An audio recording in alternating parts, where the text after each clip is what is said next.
Bien, vamos a estudiar la palabra de Dios, vamos a tener una palabra de oración y entramos de lleno a nuestro estudio. Padre Celestial, qué lindo ha sido este día. Gracias por la vida, por la salud, por el privilegio de ser tus hijos y tus hijas.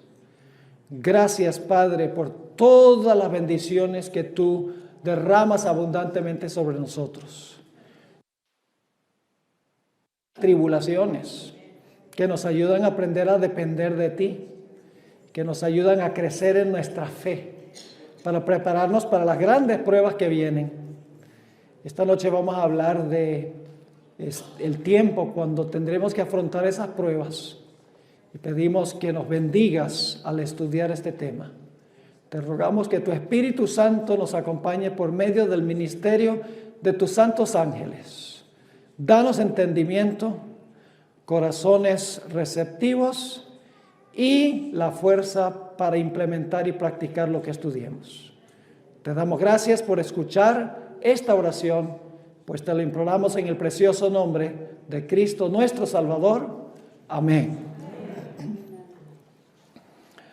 Como indudablemente la mayoría de los adventistas saben, el doctor Ben Carson, famoso y respetado neurocirujano adventista del séptimo día del Hospital Johns Hopkins en el este de los Estados Unidos, se postuló como precandidato para el Partido Republicano en las primarias que todavía se están desarrollando. Aun cuando la candidatura del doctor Carson fracasó y tuvo que clausurarse, algunos medios de comunicación se enteraron de los puntos de vista en cuanto al fin que albergaba el doctor Carson como adventista del séptimo día. Creo yo que si él hubiera hecho mejor en las primarias, los medios de comunicación grandes hubieran compartido esta perspectiva de eventos finales que cree el doctor Carson. Yo quiero compartir con ustedes un blog que fue escrito por un individuo bien conocido en los medios de comunicación. Su nombre es David Korn. El blog apareció el 2 de octubre del año 2015, cuando el doctor Carson estaba bien arriba en las encuestas de los precandidatos republicanos. Debo decir que también hubo otras organizaciones que también se enteraron de los puntos de vista del doctor Carson en cuanto a los eventos finales. Quiero compartir con ustedes lo que escribió David Korn en su blog sobre la escatología del doctor Carson. Escatología significa su perspectiva de eventos finales. Así lee: Ben Carson, el neurocirujano jubilado, quien está entre los primeros contendores republicanos del 2016, sostiene algunas creencias inusuales. Al defender el creacionismo, el doctor Carson ha dicho que Satanás inventó la teoría del Big Bang. ¿Sabe lo que es la teoría del Big Bang, no? Y que también Satanás inventó la promoción del evolucionismo. Y el doctor Carson ha adoptado y endorsado una teoría conspirativa al estilo McCarthy, que afirma que marxistas nefastos por décadas han infiltrado todos los niveles de la sociedad americana, incluyendo las asociaciones de padres y maestros, con el fin de destruir a los Estados Unidos. Pero según parece, la cosmovisión conspirativa de Carson va mucho más allá de esto. En una charla que dio hace un año, Carson, quien es adventista del séptimo día, indicó que acepta una profecía oscura que emitió hace siglo y medio una fundadora de la iglesia. Ella pretendió, está hablando de la hermana White, ella pretendió que como parte del panorama del tiempo del fin, Vendrá un tiempo en que los adventistas del séptimo día serán puestos en prisión por el gobierno y aún ejecutados meramente por observar como el día de reposo el sábado en vez del domingo. Y luego hace la pregunta: ¿cree pues Ben Carson que cuando venga el Big Bang espiritual, sus correligionistas serán arrestados, puestos en prisión y ejecutados? Aunque Carson menciona su fe en Dios cuando habla en público y en campañas, no ha discutido este concepto fundamental de la Iglesia Adventista del Séptimo Día. Pero hace un año sí se refirió a esto cuando fue invitado a predicar un sermón en una iglesia adventista del Séptimo Día en Australia. Cuando le preguntaron que describiera el panorama de los Estados Unidos, Carson dijo que la mayoría de la gente en los Estados Unidos tiene miedo de declarar su fe.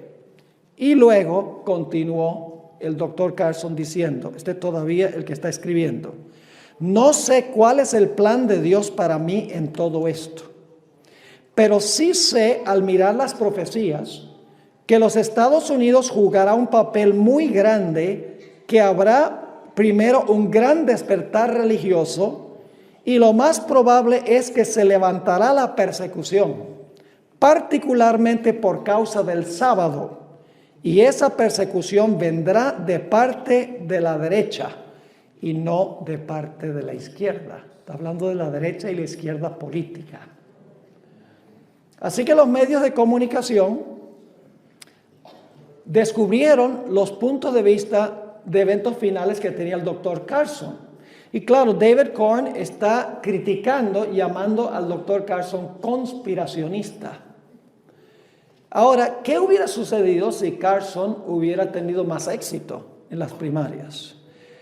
Podemos estar seguros que los medios de comunicación como ABC, CBS, NBC, CNN, Fox News Channel y otros medios de comunicación más grandes indudablemente hubieran cuestionado los puntos de vista de eventos finales del Dr. Carson. La pregunta clave es: ¿cómo podría Carson, según David Korn, ser presidente de los Estados Unidos cuando creía o cree que este país repudiará su constitución y perseguirá y aún sentenciará a muerte a todos los que no acaten una ley dominical? ¿No es este punto de vista antipatriótico y no es alta traición contra el gobierno de los Estados Unidos sobre el país sobre el cual esperaba gobernar? Y claro, la pregunta para nosotros es: ¿hay alguna base para tal perspectiva tan conspirativa? La respuesta es que sí hay una respuesta afirmativa a esta pregunta. La base para este punto de vista se encuentra en las Sagradas Escrituras. Viene el tiempo, mis hermanos y hermanas, cuando la crítica no va a ser blandita como esta. La crítica va a ser mordaz. Y necesitamos prepararnos para ese tiempo cuando cada punto de nuestra fe será severamente criticado por los medios de comunicación y por el mundo religioso en general. El problema, mis hermanos y hermanas, es que los medios de comunicación seculares no son capaces de comprender los eventos finales. Y la razón por la cual no son capaces de entender los eventos finales es porque no confían en la historicidad de la Sagrada Escritura.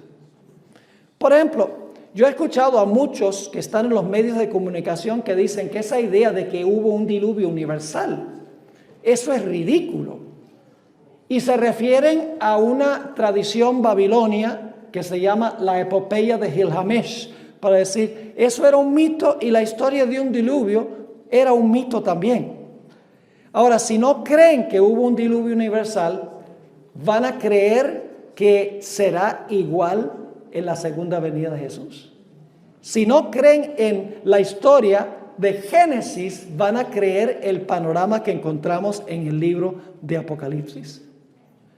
No aceptan el relato de la creación como literal. No aceptan el relato del diluvio como literal. No aceptan el relato de la Torre de Babel como literal. Dice que estas son leyendas y mitos que se pasaron de generación en generación. Y como no creen que lo que contiene los primeros capítulos de Génesis es literal e histórico, no pueden concebir que puede haber un fin como el que describe el libro de Apocalipsis. Así que nosotros que sí creemos en la Sagrada Escritura, nos incumbe no solo entender estas cosas, sino que nos incumbe enseñarlas a otras personas. Ahora quiero que vayamos a Génesis 11. Vamos a estudiar Génesis 11 porque lo que vamos a notar es que lo que ocurrió en Génesis va a volver a ocurrir en el libro de Apocalipsis. Y si no creemos que lo que sucedió en Génesis fue literal, no tenemos ninguna base para creer que lo que va a ocurrir en el futuro va a suceder literalmente. Génesis, el capítulo 9 y el versículo 1. Esto es después del diluvio universal. Dice allí, en Génesis 9:1, bendijo Dios a Noé y a sus hijos, y les dijo, fructificad y multiplicaos y llenad la tierra. Lo que Dios le dijo a Noé y a su familia es, espárzanse por la tierra, poblen toda la tierra. Pero la Biblia nos dice que en realidad los seres humanos, muy poco después del diluvio, desobedecieron el mandato de Dios de que debían dispersarse en colonias en todas partes de la tierra. Hubo un individuo, según Génesis el capítulo 10, que fue el constructor de Babilonia, que se llamaba Nimrod. Ahora, en el libro de Génesis, mis hermanos y hermanas, los nombres son muy importantes. El nombre denota el carácter de la persona o el carácter del lugar. Por ejemplo, tenemos el nombre Jacob. Ese nombre describe el carácter del personaje, significa suplantador, y así era. Pero cuando luchó con el ángel, se le cambió el nombre a Israel, príncipe de Dios, porque su carácter había cambiado. Los nombres importantes. El nombre Abraham fue cambiado a Abraham. Sarai, Risa, fue cambiado a Sara.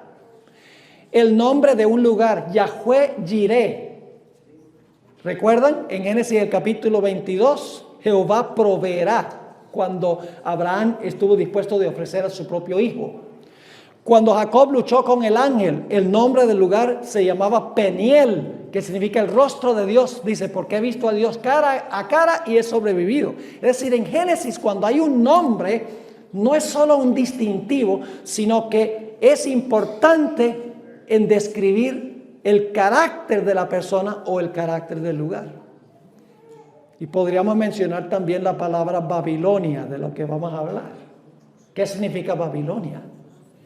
Confusión, exactamente. ¿Ese es el carácter de Babilonia? ¿Confusión? ¿Cómo no? El nombre describe el carácter. Y por lo tanto, cuando Génesis el capítulo 10 nos dice que el constructor de la ciudad de Babilonia y de la torre de Babel fue un personaje llamado Nimrod, tenemos que prestarle atención al nombre de Nimrod.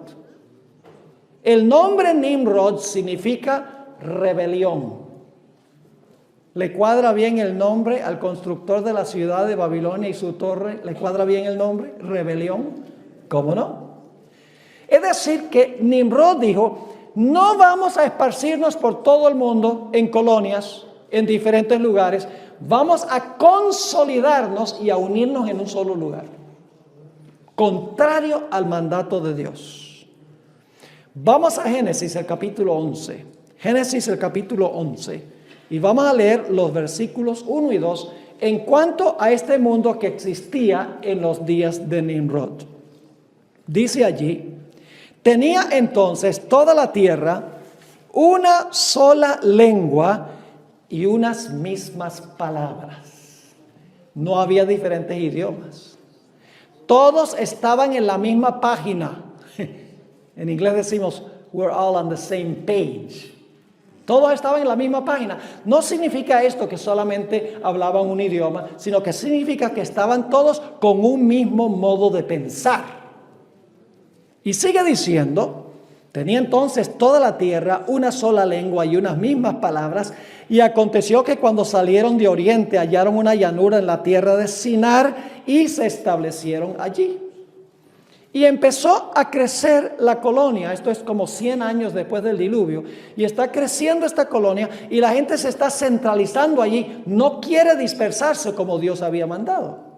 Claro, todos hablaban el mismo idioma y tenían la misma cultura, básicamente. Y por lo tanto ahora deciden desempeñar un proyecto. Se encuentra en los versículos 3 y 4 de Génesis 11, el proyecto. Y se dijeron unos a otros, vamos, hagamos ladrillos y cozámoslo con fuego. Y les sirvió el ladrillo en lugar de piedra y el asfalto en lugar de mezcla. Y dijeron, vamos, y ahora escuchen la terminología, y edifiquémonos una ciudad. En inglés dice, let us. Es decir, se trata de ellos, lo que ellos quieren. Dice, edifiquémonos una ciudad y una torre, cuya cúspide llegue ¿hasta dónde? Hasta el cielo, y hagámonos un nombre. ¿Qué quiere decir hagámonos un nombre? Hagámonos famosos. ¿En quién se centró esta empresa? ¿En Dios? ¡Oh! En ellos, la grandeza de ellos, la fama de ellos. Dicen entonces, vamos, edifiquémonos una ciudad y una torre cuya cúspide llegue al cielo, y hagámonos un nombre. Y ahora fíjense por qué no querían, que ellos no querían esparcirse como Dios había dicho, porque sigue diciendo, por si fuéramos ¿qué? Esparcidos sobre la faz de toda la tierra. ¿Qué era lo que no querían? No querían esparcirse. Dice, vamos a centralizarnos, vamos a establecer una civilización centralizada en un lugar. Edifiquémonos una ciudad y edifiquémonos una torre para nuestra fama y para nuestra grandeza. La hermana White describe los objetivos que ellos tenían al edificar esta ciudad y esta torre. Patriarcas y Profetas, página 54. Recuerden que estamos estudiando lo que ocurrió en Génesis, porque eso va a ocurrir de nuevo. Es decir, primero estudiamos el marco histórico y luego vemos cómo eso se aplica al marco final o al marco escatológico. Patriarcas y Profetas, página 54, nos explica por qué es que ellos querían construir esa torre y esa ciudad. Dice, decidieron construir allí una ciudad y en ella una torre de tan estupenda altura que fuera la maravilla del mundo. Estas empresas fueron ideadas, ahora escuchen, ¿por qué idearon esto?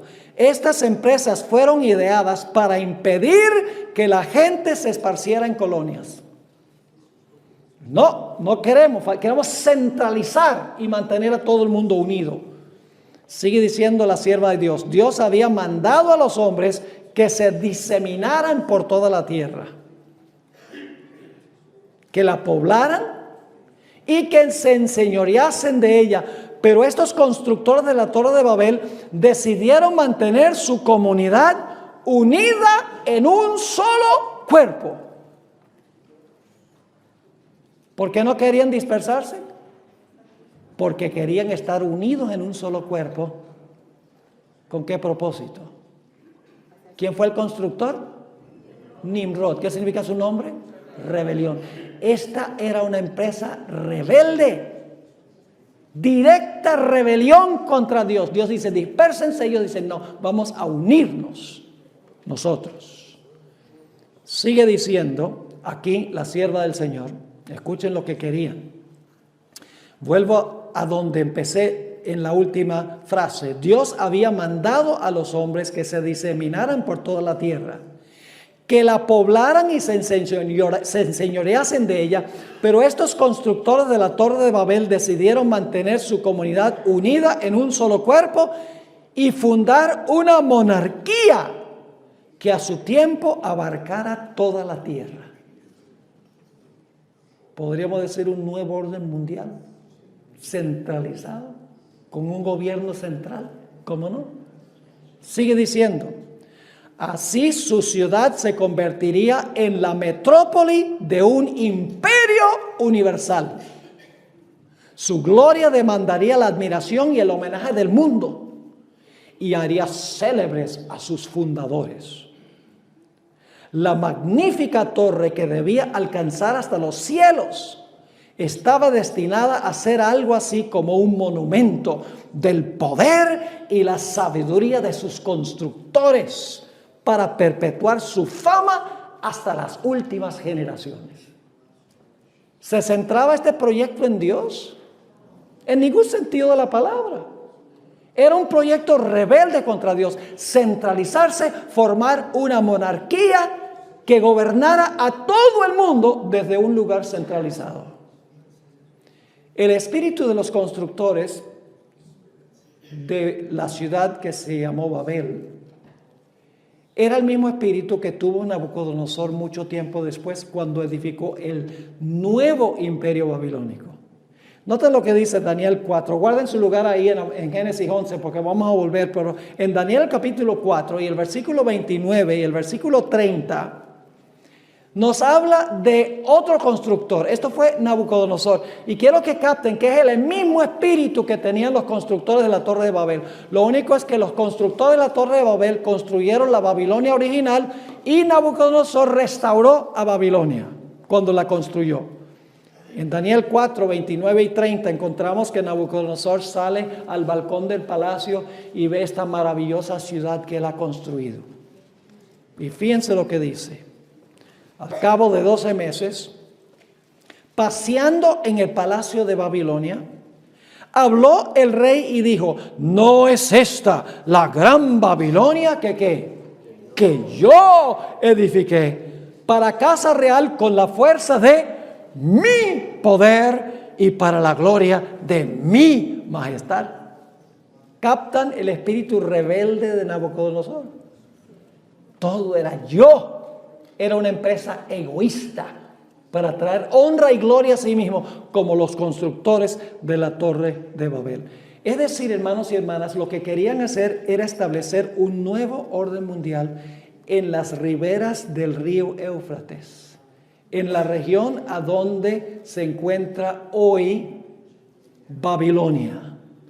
Era su deseo seguir pecando, vivir una vida de rebelión contra Dios, centralizarse para desarraigar del mundo la memoria de Dios.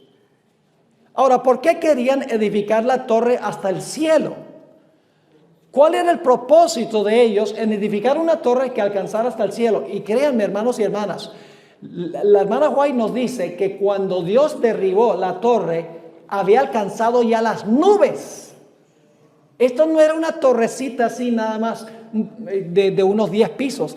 Dice ella que había alcanzado hasta las nubes. Fíjense lo que dice la sierva del Señor en cuanto a por qué querían ellos edificar esta torre.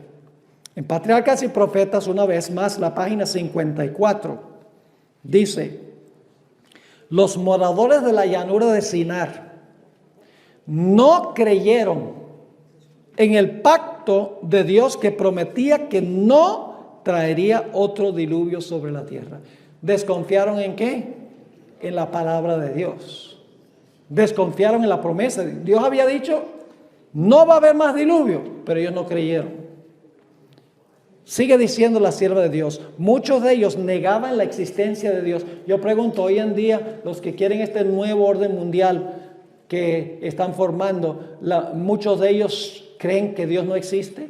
¿Son gente secular? ¿Cómo no? Sigue diciendo, muchos de ellos negaban la existencia de Dios y atribuían el diluvio a la acción de causas naturales. Es decir, el diluvio tiene explicación científica, decían ellos. Era un asunto natural, no era sobrenatural. Dios no mandó eso. Sigue escribiendo. Otros creían en un ser supremo que había destruido el mundo antediluviano y sus corazones, como el de Caín, se rebelaban contra él. Estaban enojados con Dios porque Dios había destruido el mundo con un diluvio. Sigue escribiendo, uno de sus fines al construir la torre fue el de alcanzar seguridad si ocurría otro diluvio. Querían salvarse a sí mismos. Salvación propia. Dicen, si viene otro diluvio, vamos a construir una torre más alta que a donde alcanzaron las aguas. Y entonces nos vamos a subir hasta la cumbre de la torre y nos salvamos en caso de otro diluvio. Una empresa rebelde contra Dios. Pero había más. Sigue diciendo, creyeron que construyendo la torre hasta una altura mucho más elevada que la que habían alcanzado las aguas del diluvio, se hallarían fuera de toda posibilidad de peligro. Pero querían más. Dice, y al poder ascender a la religión de las nubes, esperaban descubrir la causa del diluvio. Querían explicar científicamente la razón del diluvio. Qué tremenda rebelión. Confiados en la ciencia, confiados en su propia habilidad para escapar a la destrucción, queriendo establecer un nuevo orden mundial centralizado, una monarquía desde donde se gobernara todo el mundo y todas las personas se acataran unidos a este nuevo orden mundial. En Génesis 11:5 encontramos que Dios estaba observando esta empresa. Dice allí en Génesis 11:5, esta es la investigación. ¿Ve? Ya hablamos del proyecto de construcción, los motivos de los constructores. Ahora vamos a hablar de la reacción de Dios, la investigación que hace Dios de esta situación. Dice en el versículo 5, y descendió Jehová para ver la ciudad y la torre que edificaban los hijos de los hombres. Esa expresión es muy importante. Hijos de los hombres. Dice, ¿por qué es importante hijos de los hombres? Recuerden que en Génesis el capítulo 6 dice que los hijos de Dios vieron que las hijas de los hombres eran hermosas. ¿Quiénes eran los hijos de Dios? Los fieles del linaje de Set. ¿Quiénes eran las hijas de los hombres? Las mujeres que se mencionan en el linaje de Caín, las mujeres rebeldes del linaje de Caín. ¿Quiénes eran los constructores de la torre? ¿Los hijos de Dios? No, ¿quiénes? Los hijos de los hombres, los rebeldes que tenían el mismo espíritu que tenía Caín. Así que dice, Dios desciende para ver la ciudad. Va a hacer una investigación ahora para ver la torre que construían los hijos de los hombres. ¿Saben ustedes, hermanos y hermanas, que Dios lleva un registro de las naciones? Dios lleva un registro y ha establecido un límite hasta donde pueden llegar. Tenemos muchos ejemplos de eso en la Biblia. ¿Recuerdan los amorreos? Dios de la copa de los amorreos no se ha llenado todavía, pero cuando Israel fue a entrar a la tierra prometida, la copa se había llenado y Dios permitió que se destruyeran esas naciones en Canaán. Se les había colmado la copa, en otras palabras. Yo pregunto, ¿sucedió lo mismo con Jerusalén en el año 586? En Ezequiel capítulo 9 tenemos una escena de juicio. Recuerdan que se coloca una señal en la frente de los que claman y gimen por las abominaciones que se hacen en la ciudad. ¿Qué sucede después que todos son sellados? Esto es antes de la destrucción. Sella Dios a sus fieles primero y luego después que sella a sus fieles, ¿qué viene sobre la ciudad? Destrucción. Dios hizo una investigación de la ciudad primero entonces, para ver quiénes eran fieles. ¿Cómo no? Yo pregunto, ¿lo mismo sucedió cuando cayó Babilonia? En Daniel 5. ¿Recuerdan la escritura sobre la pared? Esto es antes que cayera la ciudad. Apareció un dedo escribiendo Mene, Mene, Tekel, Upharsin. Has sido pesado en balanza, has sido hallado falto, tu reino es dividido y dado a los medos y los persas. Dios dictó sentencia, dijo, se llenó la copa de Babilonia. Yo pregunto, ¿sucedió lo mismo en el año 70 cuando la ciudad de Jerusalén fue destruida por segunda vez? Sí. ¿Y saben cuándo se dictó la sentencia? Cuando Jesús salió del templo y dijo, he aquí vuestra casa os es dejada desierta. Se llenó la copa. Y yo pregunto, ¿se va a llenar la copa también para los Estados Unidos? Va a llegar el día que cuando yo diga eso, él va a decir, eso es sedición en contra de los Estados Unidos. Esa es alta traición contra el país. Pues está hablando, ¿cómo va a hablar mal del país? ¿Va a pasar así o no va a pasar? Exactamente como lo dijo Ben Carson. Y los medios de comunicación, ¿qué van a decir? Pues mire, esos son traicioneros a la patria. Pues están hablando mal de los... Están diciendo que apostasía nacional va a llevar a la ruina nacional. No va a haber ninguna ruina. Implementemos el domingo como día de reposo y va a volver la paz y la prosperidad. Y esos que están hablando en contra, esos son alborotadores del pueblo. ¿Se parece a lo que pasó en los días de Elías, sí o no? Lo que dijo Ben Carson va a pasar. Lo que pasa es que los medios de comunicación no lo creen porque no creen en la Biblia. No creen que lo que dice la Biblia es histórico. No creen en el relato de la creación, en el relato del diluvio, en lo que pasó en la Torre de Babel, que forma la base para lo que va a pasar en el futuro. Va a cerrarse la puerta de la gracia para el mundo también, no solo para los Estados Unidos, sino para el mundo. Sí, Apocalipsis 22:11 se da un decreto. El que es justo, sea justo todavía. El que es santo, sea santo todavía. El que es sucio, ensúciese todavía. Y el que es injusto, sea injusto todavía. Ahí se cierra la puerta de la gracia para el mundo y luego viene ¿qué cosa? La destrucción. Dios nunca destruye sin ver que una ciudad o una persona o una nación han colmado la copa o el límite que Dios ha establecido. Así que Dios desciende para ver este proyecto, para ver si han ido demasiado lejos, si han colmado la copa. Hay una investigación. En los versículos 6 y 7 de Génesis 11, encontramos el análisis de la situación. Y encontramos el veredicto de Dios y la sentencia que Dios pronuncia a la luz de su investigación. Noten el versículo 6 y el versículo 7. Y dijo Jehová, he aquí el pueblo es uno. ¿Estaban unidos? Todos. He aquí el pueblo es uno y todos estos tienen un solo lenguaje. Así que Dios analizó la situación. Dice, el pueblo está todo completamente unido en esta empresa, en este proyecto. Y fíjense lo que dice ahora. Y han comenzado la obra. Es decir, esto solamente es principio de dolores. No es nada comparado con lo que tienen en mente. Porque sigue diciendo, y han comenzado la obra y nada les hará desistir ahora de lo que han pensado hacer. En inglés decimos, this is the tip of the iceberg. ¿Qué hubiera sucedido si Dios hubiera permitido que esto continuara? Se hubiera desterrado del mundo el temor de Dios. Sigue diciendo, ahora Dios pronuncia el veredicto, lo que va a hacer a la luz de la investigación, pronuncia sentencia.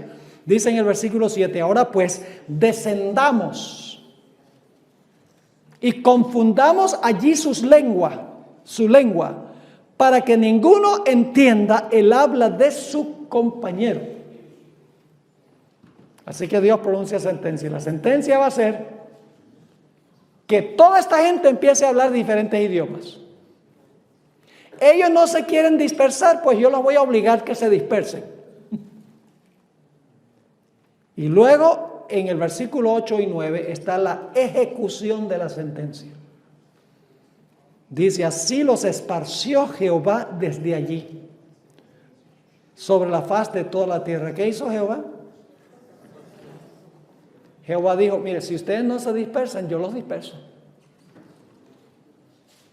Dice, los dispersó Jehová, o los esparció Jehová desde ahí sobre la faz de toda la tierra, y dejaron de edificar la ciudad.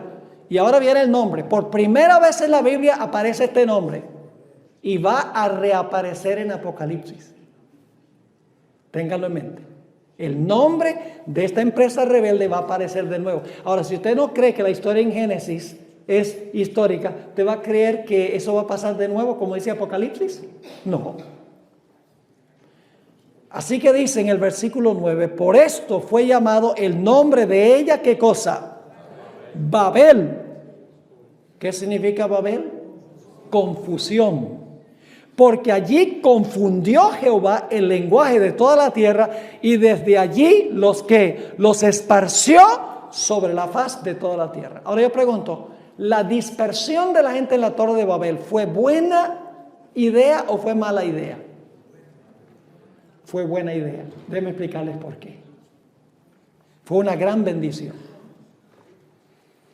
Yo pregunto, ¿es mucho más difícil que se consolide el mal y se centralice el mal y que haya una rebelión mundial cuando existen diferentes países y diferentes culturas y diferentes idiomas? Sí. Porque cada país tiene su cultura, cada país tiene su idioma, cada país tiene su forma de pensar y es muy difícil que todos se unan o se consoliden en una rebelión unida en contra de Dios.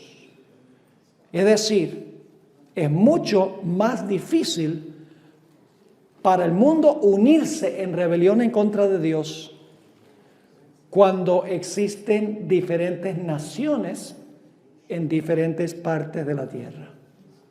Así que Dios tuvo la última palabra.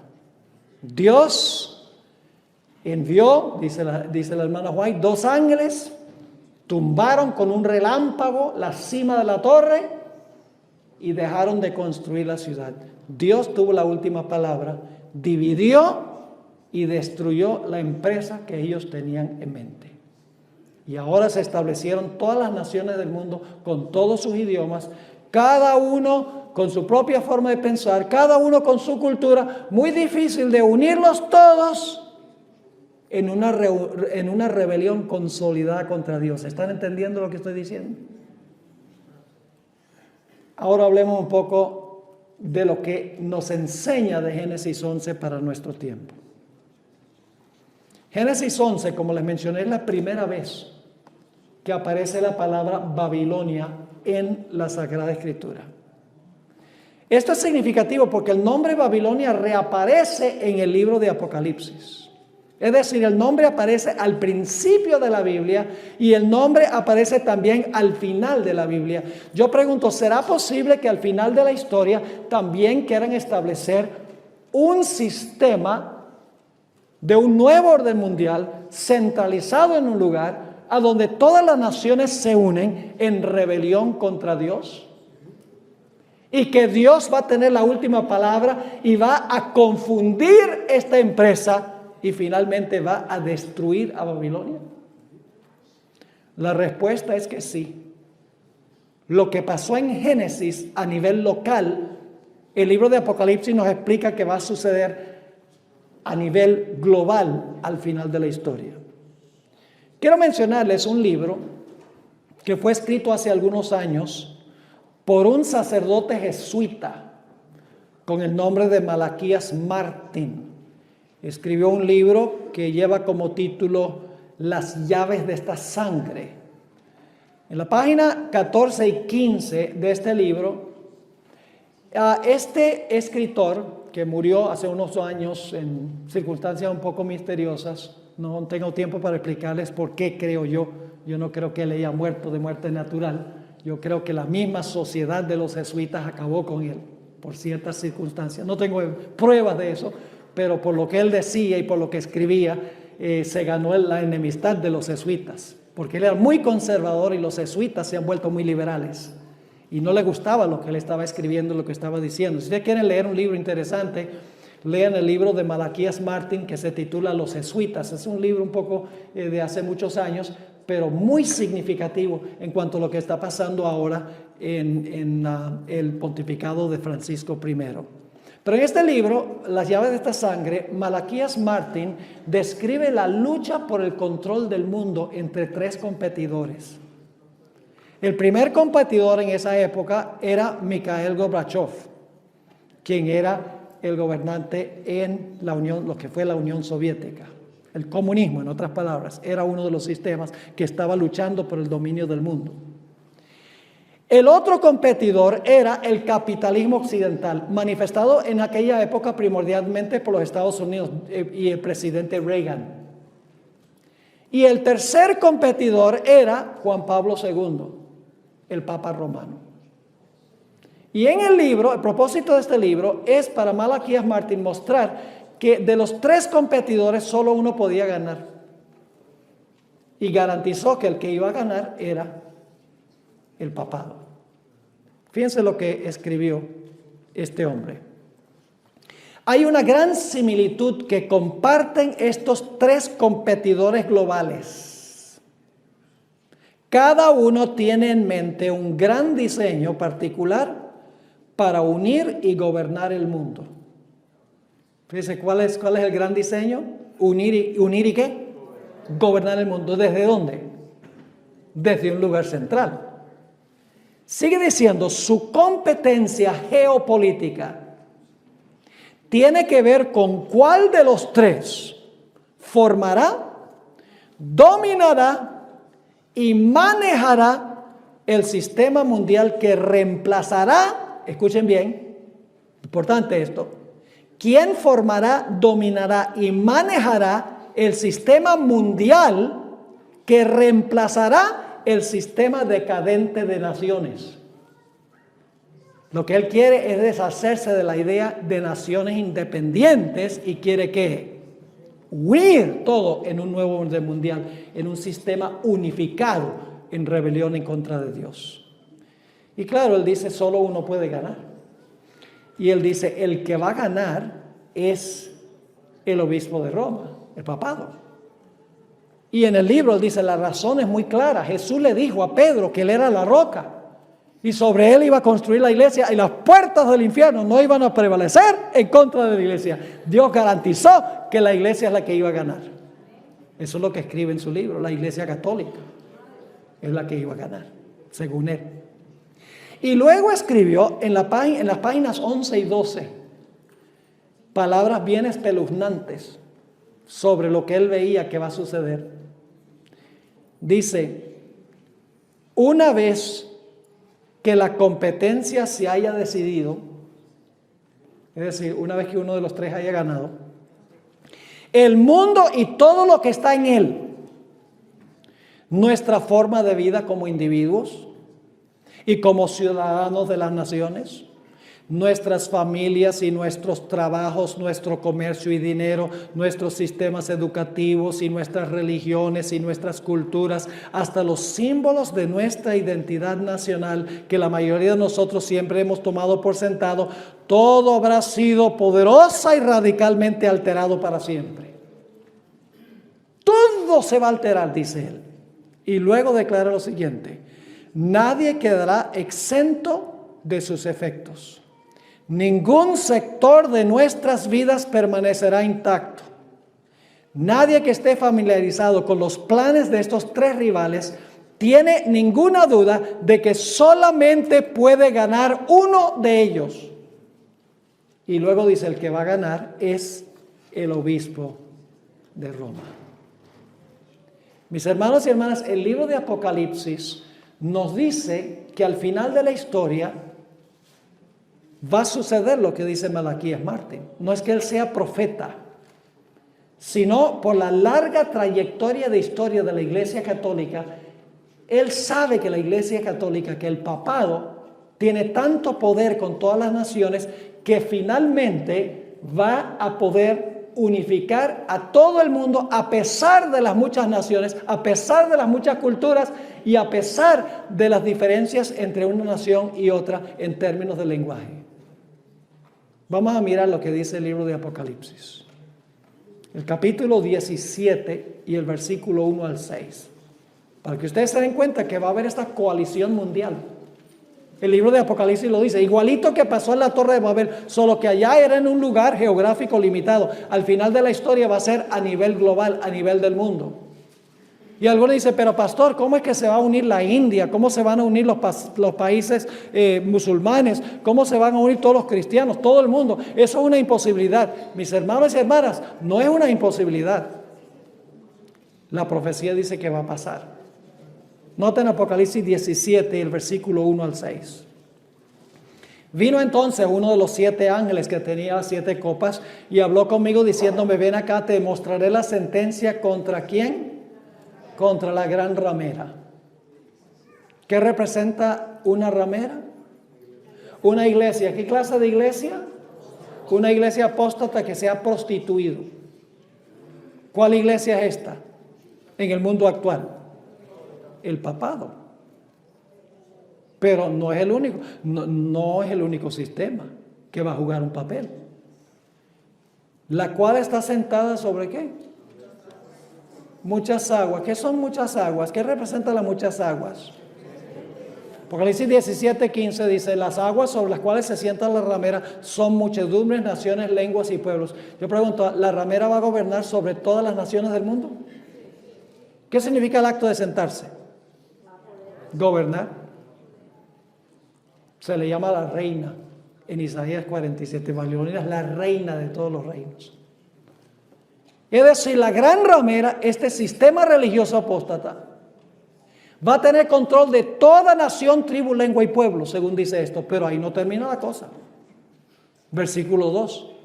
Con la cual han fornicado los reyes de la tierra. ¿Quiénes más se van a unir? ¡Wow! Entonces, es este sistema religioso apóstata.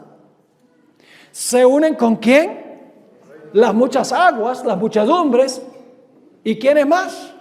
Los poderes políticos del mundo. Dice: los reyes de la tierra y los moradores de la tierra se han embriagado con el vino de su fornicación. Y el versículo 3 dice: me llevó en el espíritu al desierto, vi una mujer sentada sobre una bestia escarlata llena de nombres de blasfemia, que tenía 7 cabezas y 10 cuernos, y la mujer estaba vestida de púrpura y escarlata y adornada de oro, de piedras preciosas y de perlas, y tenía en la mano un cáliz de oro lleno de abominaciones y de la inmundicia de su fornicación. Y en su frente un nombre escrito, un misterio. ¿Qué nombre lleva? ¿Qué nos hace pensar eso? Babilonia. ¿Dónde tenemos que ir para entender ahí Babilonia? Génesis 11. La primera vez que aparece el nombre. Tiene que haber una relación. Porque si tienen el mismo nombre, es el mismo carácter. ¿Están conmigo o no están conmigo? Pero hay otros 2 que van a cooperar también. Porque dice que se llama Babilonia la Grande, la que... ¡oh, la madre de las rameras! Entonces, ¿qué tiene la ramera? ¡Hijas! ¿Y quiénes son las hijas que nacieron de ella? Las iglesias protestantes. Nacieron de ella en el siglo XVI. Sí, señor. Pero hay más. Hay más. Terminemos con el versículo 6. Dice: vi a la mujer ebria de la sangre de los santos y de la sangre de los mártires de Jesús, y cuando la vi quedé asombrado con gran asombro. Yo pregunto entonces, mis hermanos y hermanas, ¿quién va a controlar todo el sistema mundial? ¿Las hijas? ¿Los reyes? ¿Las muchedumbres? ¿Quién? La ramera, Babilonia. Pero hay otro elemento que va también a unirse. Noten lo que dice Apocalipsis 18:3. Todo el capítulo 18 describe a otros que se van a unir, porque no son solamente los reyes del mundo, los reyes de la tierra y todo el mundo, dice en el capítulo 16. No solamente son las hijas, no solamente es la madre, no son solamente los reyes de la tierra, no son solamente las muchedumbres, sino hay otro sector de la sociedad. Dice en Apocalipsis 18:3, porque todas las naciones han bebido del vino del furor de su fornicación. Esa es Babilonia. Y sigue diciendo, y los reyes de la tierra han fornicado con ella. Y ahora escuchen bien, ¿y los qué? Los mercaderes de la tierra se han enriquecido de la potencia de sus deleites. Todo el comercio mundial se va a unir también con la ramera. ¿Está describiendo esto un nuevo orden mundial? Dominado por Babilonia, por la ramera.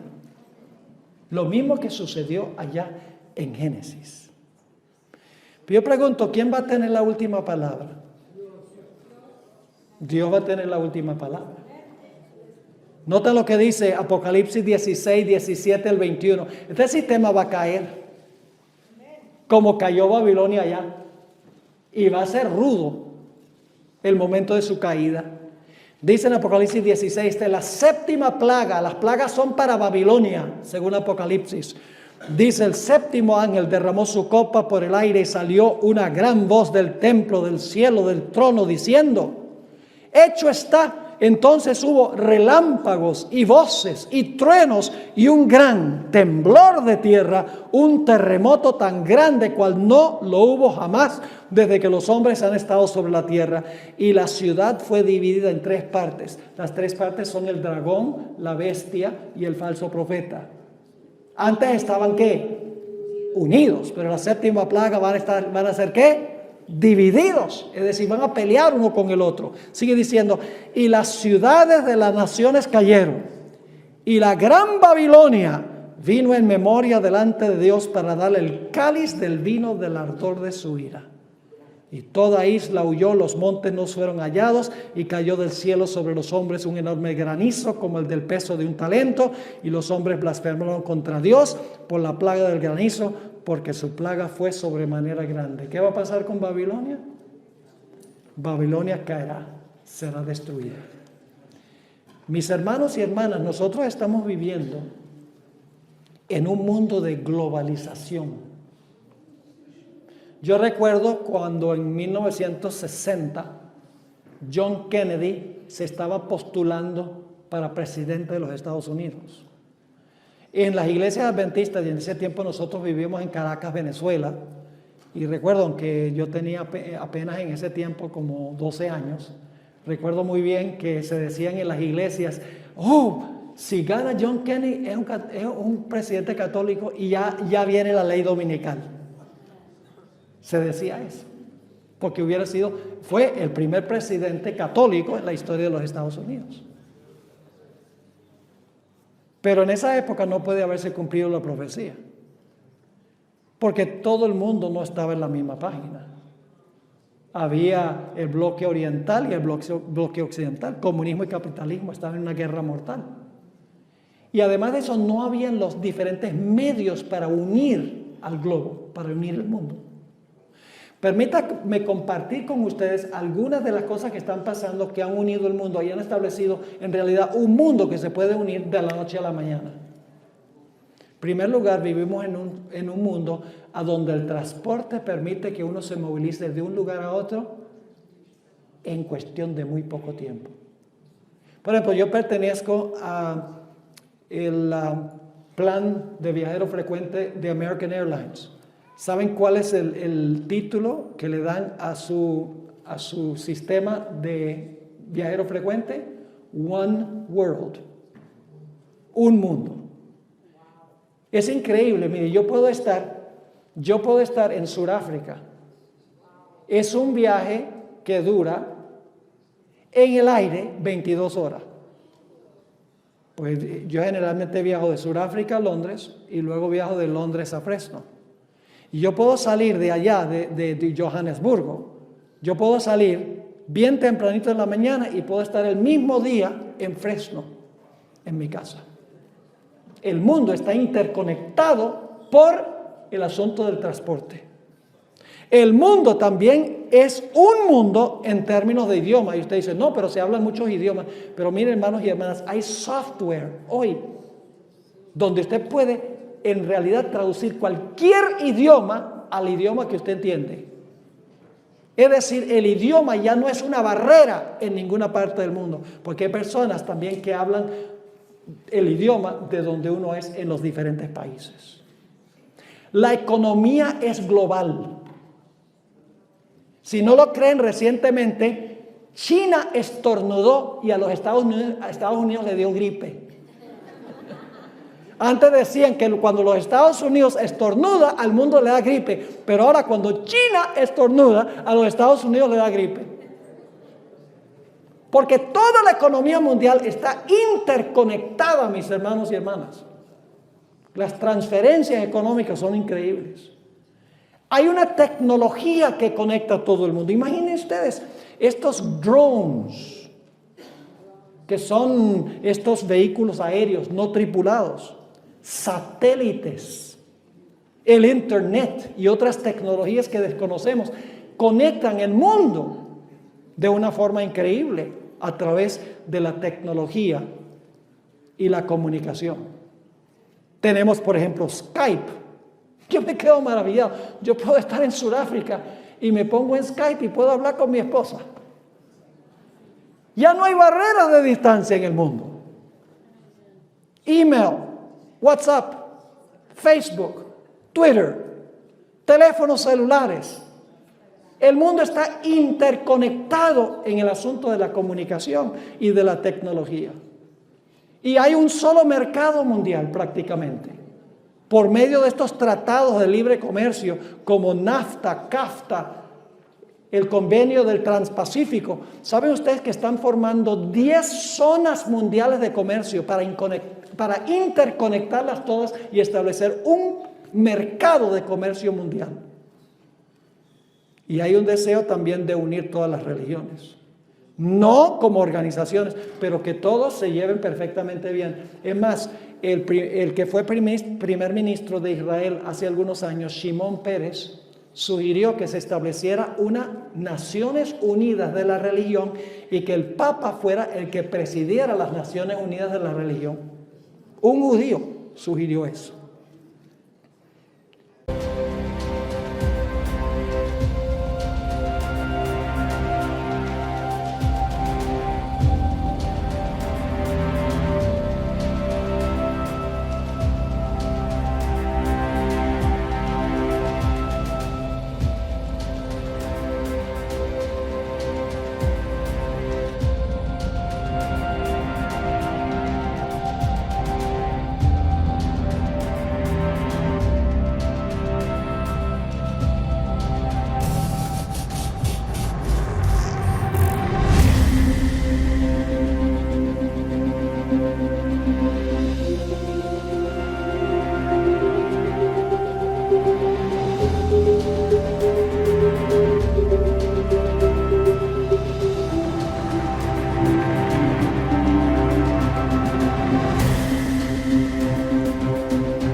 Los países del mundo también se están uniendo política y militarmente para pelear contra el terrorismo. Yo recuerdo, yo estaba en Inglaterra, en Manchester, cuando hubo ese problema con el ataque terrorista en París. Y el siguiente día en el periódico, yo mencioné esto antes, apareció un título en letra bien grande que decía: poderes mundiales declaran guerra a ISIS, esta entidad terrorista. Los países se están uniendo para luchar contra el terrorismo. El terrorismo los une. Es más, después del ataque en París, se reunió el Consejo de Seguridad de las Naciones Unidas. Y por primera vez que yo me acuerdo en la historia, los 15 miembros del Consejo de Seguridad votaron a favor de unirse para luchar contra el terrorismo. Francisco I, el Papa Francisco I, ha adoptado 3 causas. Número 1, el cambio climático. Él es el que está presionando el asunto del cambio climático. Es más, yo no sé si ustedes saben esto, pero cuando vino a los Estados Unidos, dio un discurso en Nueva York ante las Naciones Unidas para inaugurar la sesión de las Naciones Unidas, donde dijo que las 193 naciones que estaban reunidas ahí debían apoyar el Plan 2030. El Plan 2030, si ustedes van al internet y lo buscan, lo asusta a uno. La idea es que para el año 2030 se haya resuelto a nivel global el problema del cambio climático y los países van a tener que obedecer ciertas restricciones y ciertos cambios dirigidos por las Naciones Unidas. En segundo lugar, para el año 2030, eliminar totalmente la pobreza en todo el mundo. Para eso los países capitalistas van a tener que redistribuir el dinero a los países que no tienen. ¿Ve? Es un socialismo mundial. Y la tercera causa por la cual él abogó fue salvar la integridad de la familia. Y el Papa ha conectado oficialmente, y esto no es especulación mía, porque tengo citas de él, donde habló por radio y por televisión y también reportajes en el periódico. Él ha conectado estas tres causas con la observancia del domingo como día de reposo. Por ejemplo, él dice, el cambio climático es un problema grave.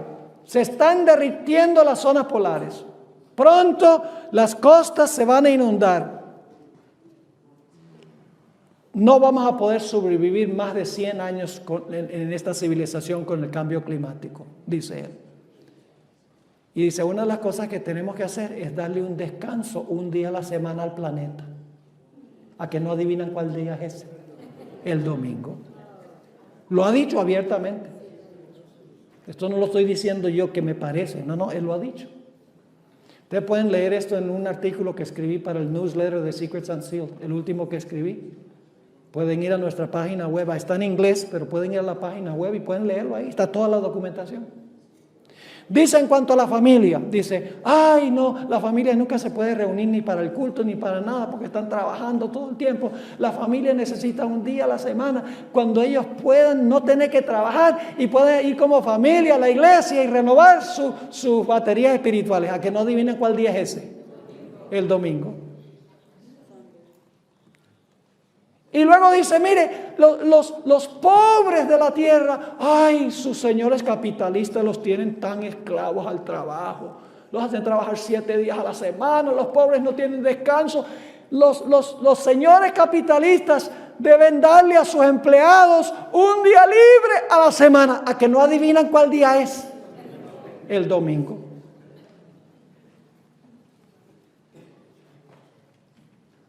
Uniendo al mundo, y el mundo le parece una magnífica idea, porque el mundo está asustado con el cambio climático, con la criminalidad, con la creciente pobreza del mundo. El mundo está asustado. Dicen, ¿verdad? Pero todas son soluciones humanas, mis hermanos y hermanas. No se dice nada de la gente tener un reavivamiento, una reforma, regresar a Dios, etc. No se dice nada absolutamente de eso. El mundo también se está uniendo en un mismo modo de pensar. Tiene diferentes formas de expresarlo. El pensamiento posmoderno. ¿Saben lo que es el posmodernismo? Es la idea de que no hay ninguna norma absoluta de moralidad. Dicen que las decisiones morales y éticas son individuales, pero no hay ninguna norma absoluta. Se habla de unidad en la diversidad. Se usa la palabra pluralismo. Aún en la iglesia adventista se usa la palabra pluralismo. Ser políticamente correcto para no ofender a nadie. El fin justifica los medios. La verdad es relativa. Poco a poco el mundo está llegando a ese modo de pensar. Y si no hay absolutos, entonces, ¿por qué hay que guardar el sábado? ¿Por qué no se puede guardar el domingo? Según el modo de pensar posmoderno, bueno, ¿qué? ¿Tú piensas que debe ser el sábado? Esa es tu opinión moral. Yo creo que es el domingo, esa es mi opinión moral. Entonces, si alguno cree que es el lunes, pues puede ser el lunes también. Porque han echado fuera de borda la Biblia como la palabra inspirada de Dios. Apocalipsis 17, mis hermanos y hermanas, nos hablan del momento cuando todo el mundo se va a unir. Apocalipsis 17, 13, y luego voy a leerles una cita de la hermana White. Hablando de los reyes del mundo, cooperando con la ramera, dice, estos tienen un mismo propósito. Los de la Torre de Babel tenían un mismo propósito en rebelión contra Dios. Sí, tienen un mismo propósito y entregarán su poder y su autoridad a la bestia. La hermana White comenta sobre esto en el tomo 3 de Mensajes Selectos, página 447 y 448, cuando dice lo siguiente: el tal llamado mundo cristiano será el teatro de acciones grandes y decisivas. Hombres en posiciones de autoridad pondrán en vigencia leyes para controlar la conciencia según el ejemplo del papado. Babilonia hará que todas las naciones beban del vino de su fornicación. Toda nación se verá envuelta. Acerca de este tiempo, Juan el revelador declara, y luego ella cita Apocalipsis 18, 3 al 7 y Apocalipsis 17, 13 y 14. Y luego dice esto: habrá un vínculo de unión universal, una gran armonía, una confederación de las fuerzas de Satanás. Y estamos viendo hoy en día ese proceso de unificación. Cuando el Papa dio su discurso ante las Naciones Unidas, estaban representadas 193 naciones del planeta. Y cuando terminó de dar su discurso, los delegados de las naciones se pararon y le dieron lo que llamamos en inglés un standing ovation.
Lo aclamaron todos, sin excepción, por el discurso que dio allí. Pero esto que quieren establecer es un sistema sobre la plataforma del error y la rebelión. ¿Saben ustedes que casi todos estos políticos, yo creo que, por no decir todos, creen en la teoría de la evolución?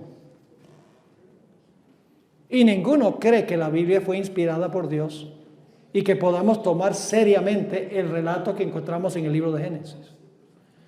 Ahora, las implicaciones son muy serias. ¿Qué están diciendo los países hoy en cuanto al matrimonio? Nación tras nación está redefiniendo el matrimonio, incluyendo este. 26 de junio del año pasado. 26 de junio es una fecha que vive en la infamia y también es una fecha muy importante porque es mi cumpleaños. La Corte Suprema aprobó el matrimonio homosexual a nivel de todo el país de los Estados Unidos, el 26 de junio del año pasado. Y país tras país lo ha hecho. Están redefiniendo lo que se encuentra en Génesis. Pero si usted no cree que el relato de Génesis es literal, si en realidad Dios no creó varón y hembra, entonces ¿qué base tiene para decir que el matrimonio debe ser entre un varón y una hembra? Al echar a un lado el carácter histórico de Génesis, pueden deshacerse del matrimonio, como lo definió Dios. Si usted no cree en el relato de Génesis, ¿qué sucede con el sábado? Si Dios no trabajó 6 días y reposó el séptimo día literal, y el séptimo día de hoy es el mismo séptimo día de allá, porque vinimos a existir por millones de años de evolución y no podemos confiar en el relato de Génesis, ¿qué sucede con el sábado? Se esfuma y se desaparece. Por eso van a decir el domingo se puede implementar, porque en realidad no podemos confiar de que la historia de la creación sea literal. ¿Me están entendiendo lo que estoy diciendo? Es decir, es una empresa, esta unión mundial es una empresa que se basa en el error. Es una empresa rebelde en contra de Dios. Y fíjense, hermanos y hermanas, nosotros los adventistas vamos a estar más y más en la minoría. Y aún en nuestro medio de la iglesia adventista hay eruditos que no creen que la creación fue literal y que está bien el matrimonio homosexual. Los tenemos. Y en posiciones, yo no voy a mencionar nombres ni dónde, pero los hay. Y va a llegar el momento donde los adventistas van a ser menos y menos y menos populares. Como dijo el individuo con quien comenzamos el tema de esta noche. Déjenme leerles algunas citas de la hermana White. Si usted, hermanos y hermanas, si usted está preocupado por la imagen que usted le proyecta a otro y dice, ay no, yo no quiero ofender a nadie. Ay no, yo no quiero que me persigan, así que voy a ir en armonía con lo que se está diciendo. Si nosotros ahora no nos ponemos firmes y estamos dispuestos de decir la verdad sin temor, ¿qué va a pasar cuando llegue el tiempo de verdad? Cuando seremos perseguidos por estos conceptos. La hermana White dice en el libro Fundamentos de la Educación Cristiana, página 289, cuando alcancemos la norma que Dios desea que alcancemos, los mundanos considerarán a los adventistas como extremistas raros, peculiares y puritanos. En esos Fundamentos de la Educación Cristiana, página 289.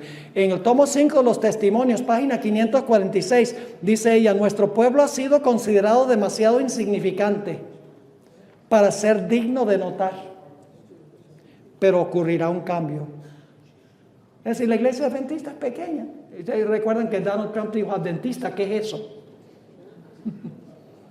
Porque no está muy bien versado. La hermana White dice, nuestro pueblo ha sido considerado demasiado insignificante para ser digno de notar, pero ocurrirá un cambio. El mundo cristiano ahora está dando los pasos que traerá a la prominencia al pueblo que guarda los mandamientos. ¿Y a dónde va a estar usted? ¿Se va a callar por no ser perseguido, para que no se burlen de usted? ¿O va a proclamar el fuerte clamor que menciona Apocalipsis el capítulo 18? Quiero leerles ahora, ya para terminar este tema, quiero leerles una cita larga del Espíritu de Profecía sobre cómo va a pasar esto. Pero pastor, ¿cómo va a pasar este asunto? ¿Cómo es que los Estados Unidos va a terminar persiguiendo a los que son fieles? Si este es el país de la libertad civil y la libertad religiosa, ¿cómo puede pasar? Dice la sierva del Señor en el conflicto de los siglos, página 578, escuchen bien, ella lo tenía clarito y está escribiendo hace 120 años. ¿Qué escribiría hoy? Los que honran el sábado de la Biblia serán denunciados como enemigos de la ley y del orden, como quebrantadores de las restricciones morales de la sociedad y por lo tanto causantes de anarquía y corrupción que atraen sobre la tierra los altos juicios de Dios. Sus escrúpulos de conciencia serán presentados como obstinación, terquedad y rebeldía contra la autoridad. Serán acusados de deslealtad hacia el gobierno. Los ministros que niegan la obligación de observar la ley divina predicarán desde el púlpito que hay que obedecer a las autoridades civiles porque fueron instituidas por Dios. En las asambleas legislativas y en los tribunales se calumniará y condenará a los que guardan los mandamientos. Se falsearán sus palabras y se atribuirán a sus móviles las peores intenciones. Eso es lo que nos espera. Sigue diciendo, a medida que las iglesias protestantes rechacen los argumentos claros de la Biblia en defensa de la ley de Dios, desearán imponer silencio a aquellos cuya fe no pueden rebatir con la Biblia. Aunque se nieguen a verlo, el hecho es que están asumiendo actualmente una actitud que dará por resultado la persecución de los que se niegan en conciencia a hacer lo que el resto del mundo cristiano está haciendo y a reconocer los acertos hechos en favor del día de reposo papal. Y luego concluye la cita diciendo, los dignatarios de la iglesia y el Estado se unirán para hacer que todos honren el domingo y para ello apelarán al soborno, a la persuasión o a la fuerza. La falta de autoridad divina se suplirá con medidas opresivas. Y luego dice ella,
¿Qué diría hoy?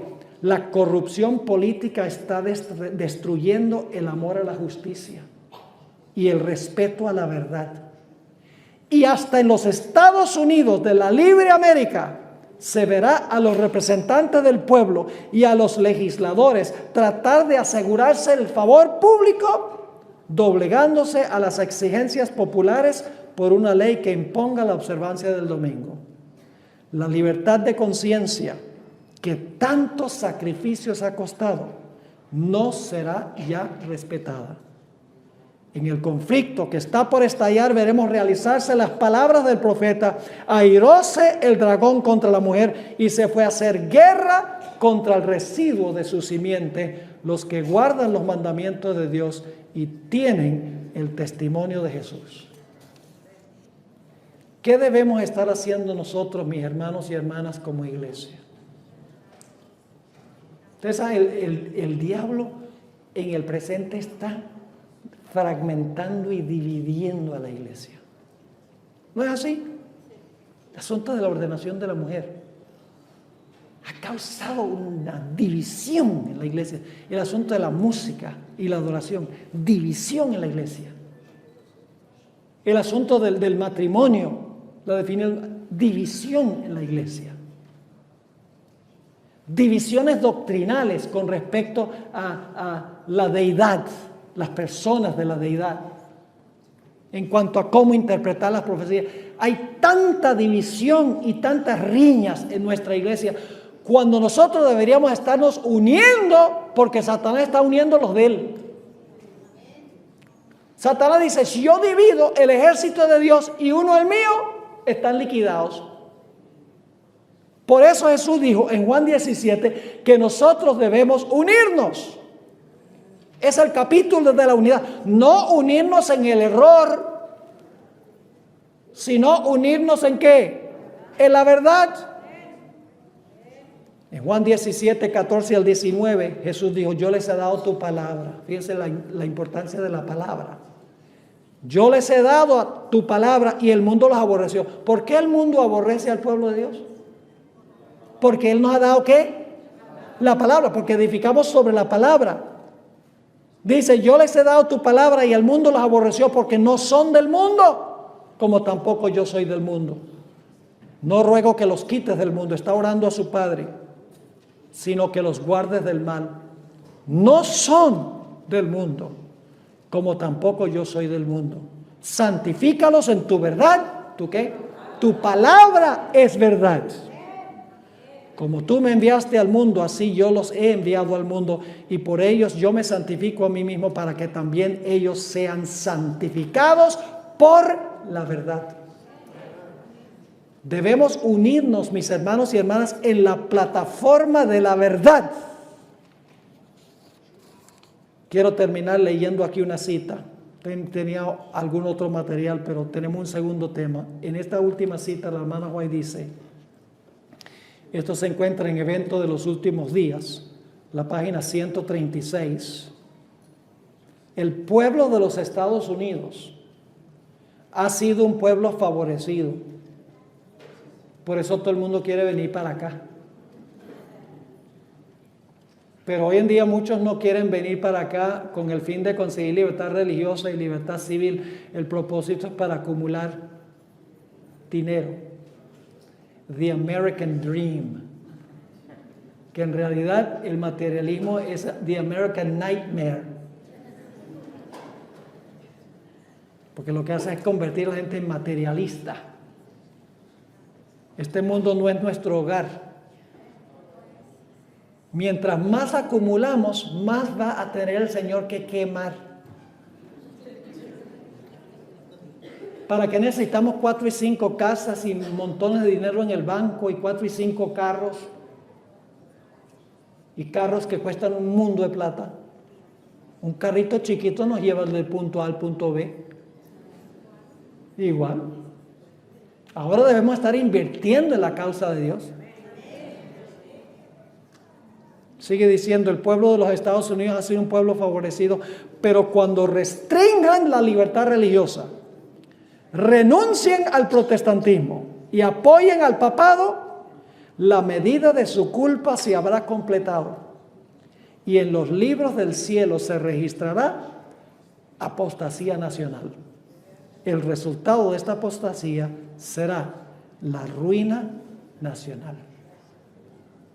Así que, mis hermanos y hermanas, mi pregunta es esta: ¿tenemos nosotros vergüenza hoy de nuestra religión, de nuestra iglesia, de nuestra teología? ¿Tenemos miedo de hablar con la gente? Porque nos van a considerar sectarios, ¿no? Esta gente es rara, gente que no come carne de puerco, que va a la iglesia el sábado, que cree que los muertos están muertos. Pero qué raros, si son una minoría tan pequeña. Hermanos y hermanas, nosotros deberíamos estar hablando con la gente hoy, con amor, con cariño, sí, pero deberíamos estar proclamando nuestro mensaje especial, que sepan que el mundo se está juntando y nosotros debemos también estarnos juntando en unidad. No dejemos que las pequeñas riñas entre miembros nos dividan. Con una persona en la iglesia se molestan por cualquier tontería. Ay, no me ofendió, yo no vuelvo a la iglesia. Oiga, si eso le hace salirse de la iglesia ahora, ¿qué tal cuando esté en juego la vida? Dios quiere que nos unamos sobre la plataforma de la verdad. No permitamos que el diablo nos divida. Estudiemos la palabra de Dios, estudiemos el espíritu de profecía, pongamos nuestras vidas en armonía con lo que Dios dice en la Biblia y el espíritu de profecía, y vamos a estar seguros en la crisis que viene. Aun cuando todo el mundo, dice el espíritu de profecía, se alíe contra el pueblo de Dios, Dios tendrá la última palabra. Y Dios, como dice en Daniel 12:1, en aquel tiempo será libertado tu pueblo, todo el que se hallara escrito en el libro. Que así sea, mis hermanos y hermanas. Oremos. Padre, gracias te damos por el privilegio de haber conocido este mensaje. Qué glorioso mensaje el que nos has dado.